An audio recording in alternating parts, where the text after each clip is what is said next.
If your company is currently using video conferencing to continue its business, then you already know how frustrating that those meetings can become.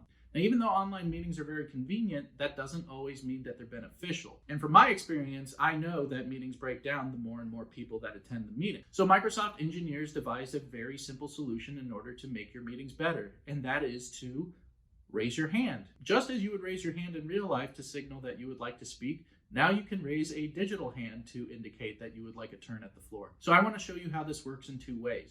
First, as the attendee of a meeting, I'll show you how to raise and lower your hand. And then secondly, as the organizer of the meeting, how would you go about managing all of those hand raises? So here I am as the attendee of a meeting, and I'm going to go ahead and hover my hand over the toolbar, and we see that we have the outline of a hand. So I'm going to click on it, and that indicates to the presenter that I have raised my hand.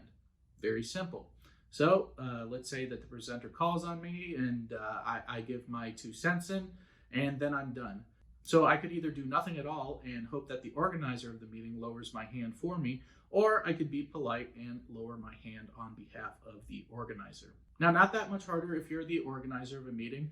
When you are doing your thing, when you're presenting, when you're speaking, you will see a hand appear in the bottom left-hand corner along with the person's name of who raised their hand. And you can either click on that hand to dismiss it. Now, this is great for when there's 1 or 2 hand raises, but what happens if you have 20 people in a meeting and there's more than 2 hand raises? Well, I recommend that you keep the attendee list up, and then that way you can see in order who raised their hand first from the top down. So once you give the person their turn to speak, you can go ahead and lower their hand on their behalf or ask them to lower their hand. They have that ability, as we just saw. And that's it. That's the end of this video. If you have additional questions about Microsoft Teams, we do have a free course at our website at protectedtrust.com, but I'll be leaving a link for that in the description below. We'll see you next week.